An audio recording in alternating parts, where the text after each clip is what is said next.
Isang nakakagulat na balitang lumabas matapos isiwalat ng Korte Suprema ang warrant of arrest laban kay Pangulong Kuting Jr. Ayon sa mga ulat, matapos matanggap ang balita ay natake mano sa puso ang Pangulo na ngayon nasa ilalim na ng masusing medikal na atensyon. Habang nagpapagaling si Kuting, naging usap-usapan din ang naging kilos ng kanyang asawa na si Unang Ginang Lizata Nasmags na di umano'y nag-iskandalo sa publiko. Sa isang mainit na payag, ipinahayag ni Liza ang kanyang pagkadismaya at galit sa naturang desisyon ng Korte Suprema. Ayon sa kanya, hindi makatarungan ang pagkilos na ito at itinuturing niyang labis na pagpapahirap sa kanyang pamilya. Dahil sa nangyaring ito, lalong nagiging matindi ang tensyon sa politika ng bansa at marami ang nag-aabang kung ano ang magiging kasunod ng hakbang ng pamahalaan. Samantala, hinihintay ng taong bayan ang alamang pahayag mula sa Korte Suprema ukol sa mga basihan ng warrant of arrest. Inaasahan ng marami na magkakaroon ng linaw sa isyong ito kasabay ng pagnanais na maayos ang pagsisagawa ng kalagayan ng Pangulo. At yun nga ang balitang ating pagkakatutukan. Ngunit bago ang lahat, siguraduhin mag-subscribe at i-hit ang notification bell para sa patuloy na pagtutok sa mga silip ng bagong balita sa tunay na boses ng masa.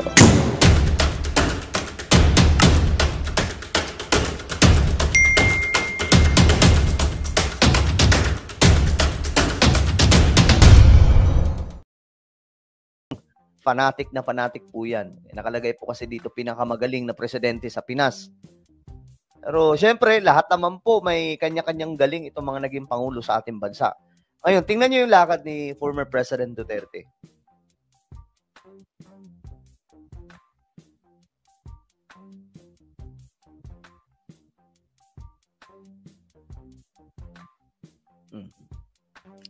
Ngayon mga sangkay, ano ba ang pinopoint out natin dito? Kasi itong mga taong to, itong sila Panelo, mga sangkay, biruin nyo, gusto pong patakbuhin si dating Pangulong Duterte sa pagka-vice presidente. Guys, wala namang problema eh. Walang problema na tumakbo si former President Duterte for any position sa government. Pero ang problema po kasi, mga sangkay, hirap na nga po maglakad. Si Tatay Digong, tingnan nyo yan. Tapos, ang ginagawa pa po nila, pinipwersa nila na tumakbo sa pagkasenador o kaya pagka-vice presidente. Bakit? Kasi alam ng mga taong to, mga sangkay, na wala po silang mapapala kung wala si Duterte. Kasi aminin man po natin o hindi, si Duterte ngayon, may ano pa siya, may karisma pa po siya. Ito po yung inaasahan nitong mga kaalyado ni Pangulong Duterte na magsasalba sa kanila. Sa madaling sabi, si former President Duterte, ginugulangan po nila. Sige, sinusulsulan nila. Tumakbo ka sa pagka-vice presidente. Tumakbo ka sa pagka-senador. Bakit? Para makinabang yung mga nakapaligid kay Duterte. Yan o. Ayan, nakalagay po mismo, dating presidential spokesperson Salvador Panelo. Gustong mga sangkay magkaroon ng Duterte slate sa halalan 2028. Imagine niyo kung anong klaseng lakad mayroon si Tatay Digong sa 2028. Di ba mga sangkay? Guys, pakilike ang video natin. Okay? Hindi po ako against sa mga Duterte. Hindi rin po ako, neutral po kasi ako eh. Pero pro-government po tayo. Hindi po tayo magiging anti-government. Kaya nga po, binabalita po natin kung ano nagagawa ni PBBM. Dinidebunk din po natin yung halimbawa yung pulboronic video na yan, mga sangkay. Hindi po natin pinaniwalaan yun dahil napaka-imposibleng maging totoo yun sa video pa lang, di ba? Sabi po ni Emma, madaming yumaman ng mga nakasandal sa kanya sa totoo lang. Correct. Kasi aminin man natin o hindi, mayroon pang binubuga itong si Duterte pagdating po sa kasikatan ng kanyang pangalan. Though,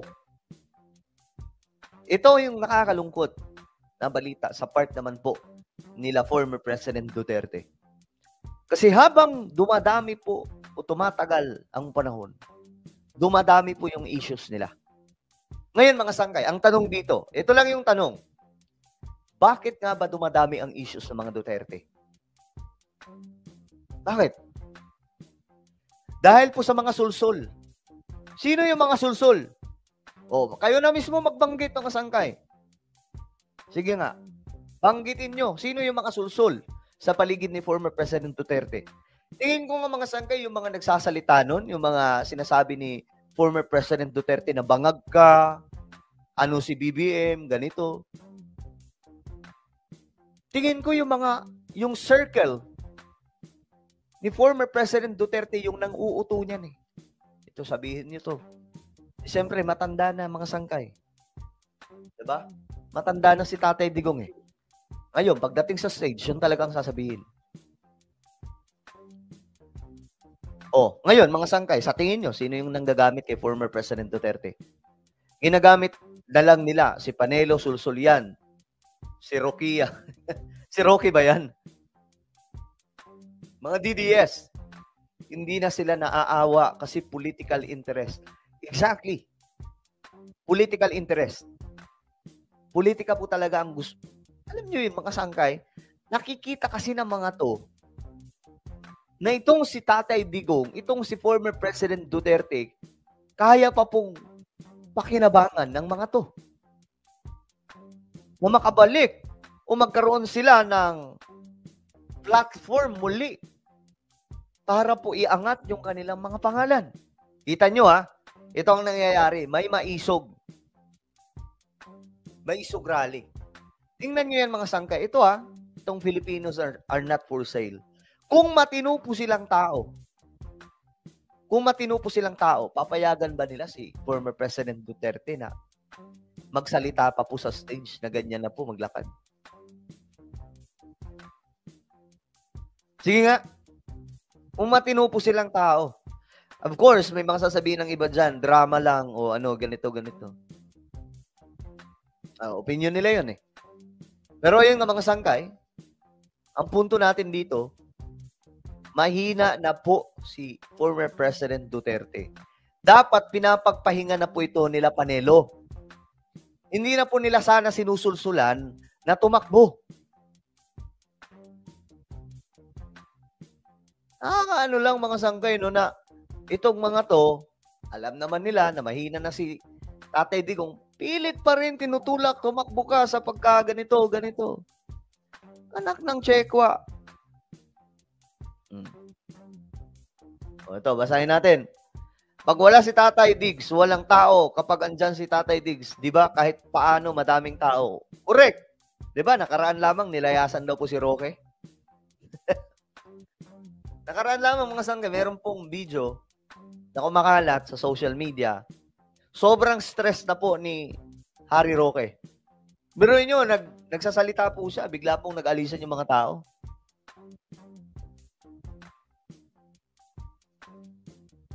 So ako, hindi po ako against the former president. Gitna po ako pagdating sa political color. Pero mga sangkay, ang opinion kasi talaga natin dito, dapat hindi na po nila sinusubo si dating Pangulong Duterte para lamang po sa kanilang mga personal agenda, personal interest. Diba? O ngayon, tingin ko nga ang nagpauso ng bangag-bangag na yan, mga nakapaligid ni former President Duterte. Diba? Guys, kung mayroon pong mga basher, hayaan nyo lang sila dyan. Hayaan nyo lang. Gusto nilang makinig sa atin kahit sumasakit yung tenga nila eh. Hayaan nyo lang sila. Kasi tayo naman dito, neutral lang. Hayaan po natin sila mga sangkay. Makinig kayong mabuti. Dapat ang ginagawa nyo kay former President Duterte, hinahayaan nyo na yung taong magpahinga. Tingnan nyo ang nangyayari mga sangkay. Tingnan nyo ang nangyayari. Ang daming isyong lumalabas ngayon kay former President Duterte. Pogo, West Philippine Sea, EJK, at marami pa pong iba. Bakit naglalabasan yan?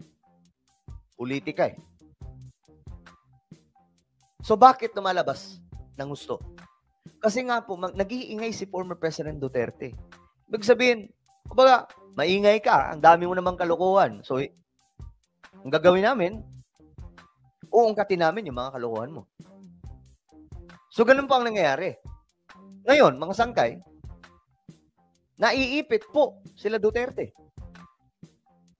Diba? Sila po yung naiipit. Pero nyo matanda na po yung tao, pinapatakbo pa rin. Tingnan nyo yan mga sangkay. Tingnan nyo yung itsura ni former President Duterte. Oh. Tapos may breaking news. Duterte. Ang layo pa ng 2028. Hello guys. 2024 pa lang po. Wala pa nga po. September 1 pa nga lang po ngayon, di ba? Hoy. Ang bira, September 1 na pala. Ang bilis po ng panahon. Kakanta na naman po si Whenever I See Boys and Girls. Maririnig na naman po natin yung mga kanta ni Jose Marichan ngayon. Diba? Uy, maraming salamat po. May nag-send sa atin ng super sticker. Thank you so much. Kay Tita Nineng ng Australia. Mabuhay ka po. Alam niyo, di naman tayo nangihingi, no? Pero nakakatuwa din pala pag may mga ganito. Tayo mga sanggay kasi, hindi po tayo tulad ng iba na naglalagay po ng GCash. Ayaw po kasi natin ng ganun. Pero may magbibigay naman ng mga halimbawa ganyan, super sticker. Ay, thank you so much. Na-appreciate po natin yan. Pero ganun pa man, may magbigay o wala, maghahatid pa rin po tayo ng mga impormasyon. Kasi, alam nyo guys, passion na po natin eh. Alam nyo, sa totoo lang, naging passion ko na po mga sangkay, yung pagbibigay ng mga impormasyon sa sambayan ng Pilipino, lalong-lalo na po sa inyong mga solid sangkay. No? Sa inyong mga solid sangkay, gusto ko na ipaparating mga sangkay yung mga kung anumang dapat maiparating na mga impormasyon. Kaya nga po pagdating sa world news, nagbabalita po tayo kasi mahalaga po na malaman ng sambayan ng Pilipino anong nagaganap sa ating planeta. Climate change, war, at marami pa pong iba. Diba? So, ayun nga po. Dapat ang ginagawa nila kay Tatay Digong, magpahinga. Ito, medyo na-off ako eh. Na-off ako kay Panelo. Kasi tingnan nyo to, oh. Nananawagan para tumakbong vice presidente, tapos halalang 2028 ang pinag-uusapan. Eh wala pa po tayo mga sangkay sa midterm election. 'Di ba? Guys, paki-like ang video natin, please. I-like niyo po. Kung hindi pa po kayo nakapag-like, i-like niyo na. Okay? Wala pa po tayo sa 2025 election. Next year pa po 'yun. Tapos dito pinag-uusapan na po yung halalan 2028, Duterte. Alam nyo guys, naawa lang talaga ako kay former President Duterte. Alam nyo kung bakit? If you remember si Binay, bago po tumakbo, bago po magkaroon ng 2016 election. Oy, thank you po kay Ina Garcia. O, ayan, sabi po ni Monet, good morning po sa lahat. Walang personalan. Matanda na si Duterte. Gusto pa nila na patakbuhin sa politika. Ano pa ba magagawa? Exactly. Yun yung punto natin. Mga sangkay. Si Tatay Digong, matanda na. Dapat ang ginagawa po nila, pinagpapahinga po nila. Hindi po nila inuuto mga sangkay. Kita nyo to, ha? Ang ganda. Ito, tingnan nyo yung comment, mga sangkay. Tingnan nyo yung komento kung gaano ka negatibo. Kawawa ang Pinas, lalo niyan mawawala ng teritoryo ibibigay sa China. Tama na, magpahinga ka na po. O, diba? Yan ang sinasabi po natin. Instead, mga sangkay, na udyukan naiinis lang po talaga ako sa mga nakapaligid ni Duterte. Kasi itong mga nakapaligid kay Duterte, may mga personal agenda itong mga to eh. Hindi talaga yung mga yan, mga solid kay Duterte. Alam nyo, ganito lang yan. Ang tunay na DDS, ang tunay na Duterte diehard supporter, hindi niya gugustuhin na itong si former President Duterte ay tumakbo sa national position dahil nga po matanda na. Gusto na nilang magpahinga si Tatay Digong.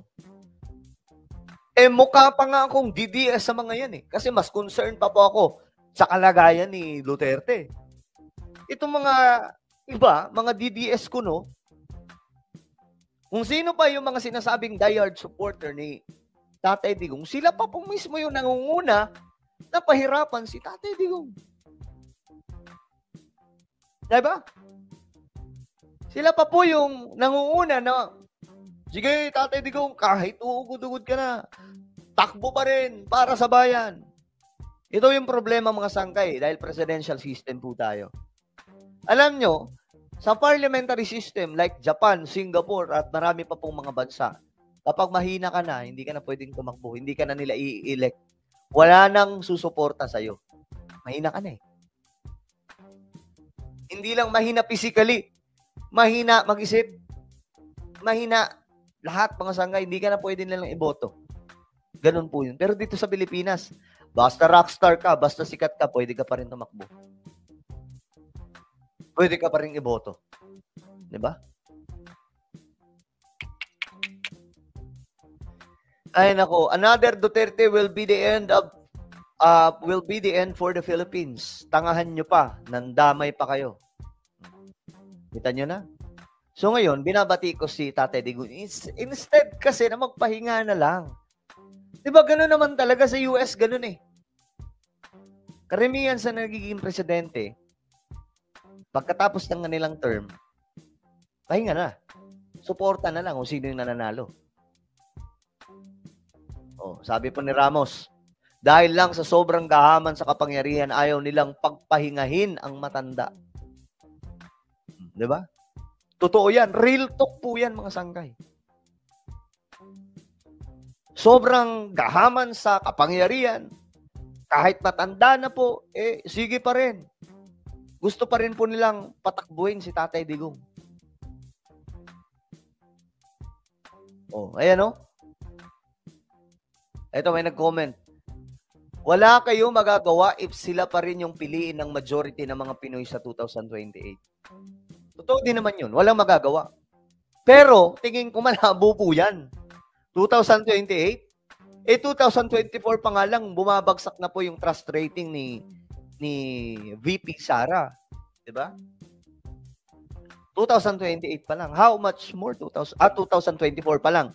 How much more kung dadating na po tayo ng 2028? Good morning din po kay Warax TV. Mabuhay ka. Oh, sabi ni Hu. Kaya walang kaayusan ang Pinas dahil sa politika at sariling interest nila. Totoo yan. Tingin ko nga yung mga nagpapaaway kaila former President Duterte at mga Marcos, mga nakapaligid lang din po nila Duterte. Diba? Uy, nandito si tropa natin.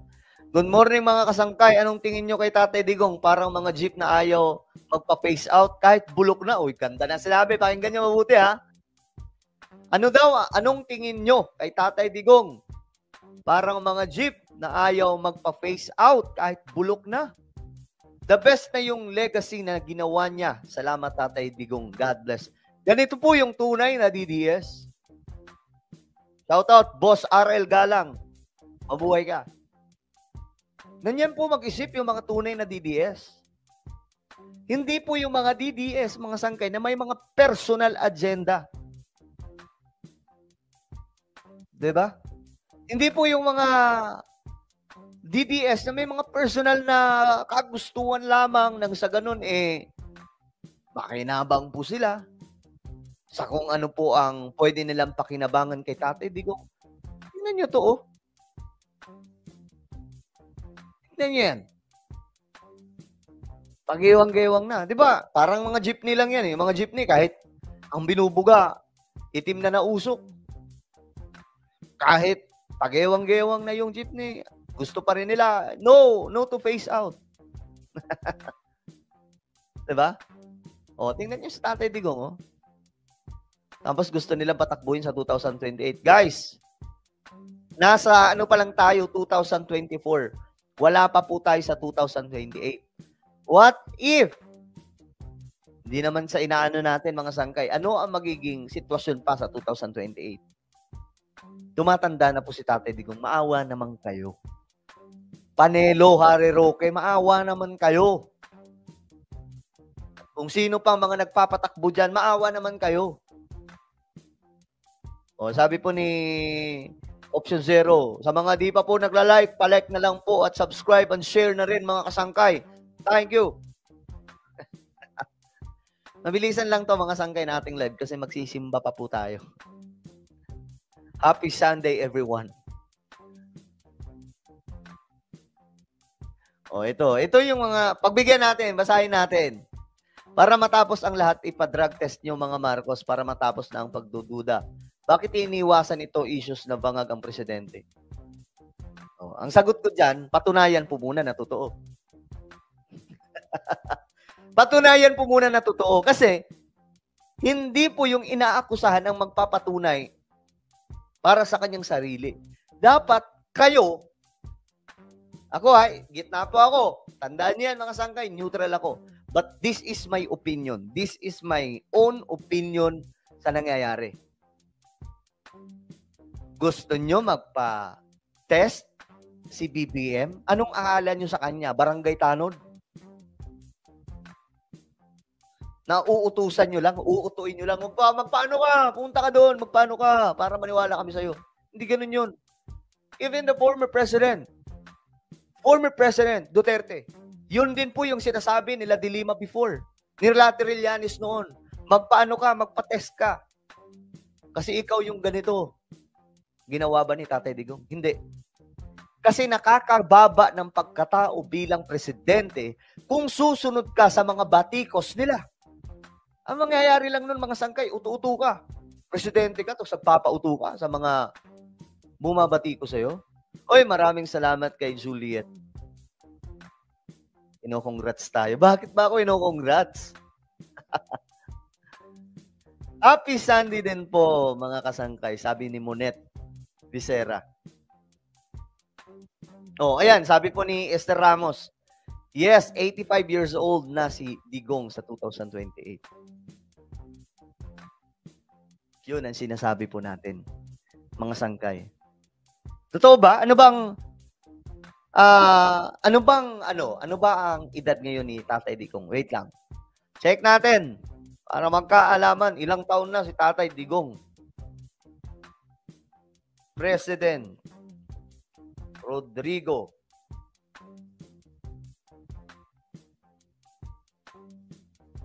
Yung age niya, ilan yung age niya?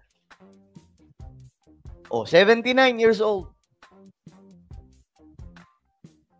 79 years old si Tatay Digong, nakalagay po dito.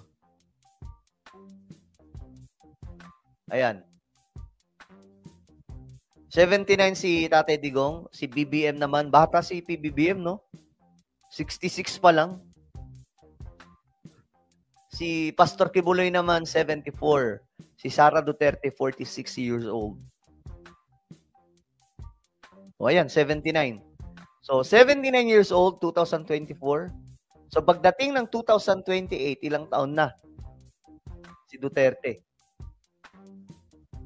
Tapos, pinupush nila Panelo na tumakbo. What the? Anong akala nyo kay Tatay Digong? Immortal? Ayaw nyo pagpahingahin yung tao. Pero inyo, ang tagal niya pong namuno sa Pilipinas, 6 years. Tama na yung legacy na nagawa niya. Actually, hindi po sana masisira ang legacy ni Tatay Digong kung hindi po pinapasok nito mga nang uuto kay Duterte na magsalita laban sa gobyerno. Ang nangyari tuloy, yung mga nagawa ni former President Duterte, ngayon nababatikos, kine-question. Di ba? Dahil po sa mga katulad nila. Tuwing papalapit na ang halalan, tumitindi ang bangayan upang makuha ang simpatya ng mga botante. Ang bawat panig ay nagtatangkang siraan ang isa upang makakuha ng bentahe. Uy, ganda ng linya na to Ganda, o ano? Tamang-tama ito, Tita Nene. Malapit na pong halalan 2025, midterm election. Pagkatapos ng 2025, naku po, asahan na po natin. Pag-uusapan na po yung 2028. Kailan kaya mga sangkay mangyayari sa Pilipinas na hindi po pag-uusapan yung politika hanggat hindi dumadating yung mismong malapit na yung eleksyon? Trabaho po muna. Di ba? Sabi po ni Kuya Bay, nasa paligid niya. Yung mga nasa paligid niya ang may problema. Minsan, masabi natin na nauuto si Digong. Sakit nang sabihin, pero yun talaga ang totoo. Parang nauuto po si Tatay Digong. Hindi parang, nauuto po talaga Kasi ito kung ano-anong mga pakulo yung pinapagawa nitong mga to, tapos ginagawa din po ni Tatay Digong sa stage. Tingin ko nga yung bangag, mga udyok-udyok lang yung po ng mga nasa paligid Sir, sabihin mo bangag si Marcos. Sabihin mo ganito si Marcos. Ngayon, mga sanggay, nung sinabi ni Tatay Digong yun, nakabuti ba? Hindi. Nakabuti sa mga supporters niya. But not the majority. Diba? Not the majority. Kasi, kung titingnan po natin yung majority, kinestyon po dito si Tatay Digong. Totoo ba na bangag? May ebidensya ba na bangag? Diba? Ang problema nung nilabas po yung deepfake video na gawang AI, anak ng lumabas po mga sangkay. 2012 yung video, yung mukha pang 2024, tapos yung hairstyle pang bagets. Tapos yung tenga, hindi nakalabas yung dito. Nakalubog po siya, mga sangkay. Ano nangyari? Nabokya sila, nasira sila sa taong bayan. Pero siyempre, yung mga maka-Duterte, gets na po natin yan. Talagang magpapalakpakan po sila. Palakpakan po yan. Pati tenga, papalakpak po yan. Kasi para sa kanila, kahit deepfake video, totoo yun para sa kanila. Kasi nga panatiko Kaya nga ako mga sangkay, neutral tayo. Pero ibapalitan natin kung ano ang nagagawa ng pamahalaan. Kasi, ano ba ang silbi natin ng mga social media content creator, di ba? Hindi lamang po basta magpatawa, hindi lamang basta, kumbaga, tayo naman ako mga sangkay, hindi ko alam kung political vlogger pa rin ako since ang mga binablog ko dito, patungkol po sa mga nangyayari sa ating mundo. Hindi ko alam kung political, naka-line pa rin ako sa politika, mga sangkay. Siguro may kakaunti. Kasi pinag-uusapan po natin yung ganitong klaseng usapin. Pero hindi na po yung buong buo. Neutral po tayo dito. Ang gusto ko talaga maihatid sa sambayan ng Pilipino, hindi po yung pakikipagbardagulan ng mga content, kundi kung ano po ang mga nagagawa ng ating pamahalaan. Kagaya po ng mga pabahay, mga higanting proyekto. Binabalita po natin kasi para po siyempre ma-inform tayong lahat, guys. Diba? Para magkaroon po tayo ng silbi dito sa Pilipinas. O yung mga hindi pa po nakakapag-like dyan, mag-like na po. Okay? Di nga napatol si PBBM sa mga yan. Trabaho lang. Doon pa lang makikita mo kung sino ang desperado at gagawin ang lahat para makuha ang kapangyarihan. Ay punto to. Sinabi ni Option Zero. May point ito, mga sangkay. Talagang ito ang tingin ko talaga. Gusto ng mga nakapaligid nila Tatay Digong mabalik sa mga Duterte ang kapangyarihan. Nang sa ganun, sila din po makabalik sa puder at sa kapangyarihan. Yun po yung nakikita natin. Hindi po yung genuine at pure intention na makatulong sa bayan. Well, this is politics. Tandaan po natin, politika po ito sa Pilipinas, sadyang magulo, masalimuot. Kaya nga sabi ko, huwag tayo papaapekto. Huwag tayo masyadong maaapektuhan sa mga awayan ng mga politiko. Dahil ang politika sa Pilipinas, madumi. Kung ikaw ay makikijoin sa awayan ng mga yan, lugi ka, ma-stress ka. Every time na makakakita ka ng balita, mababad trip ka, babanat ka. Diba? Gusto ba natin yun?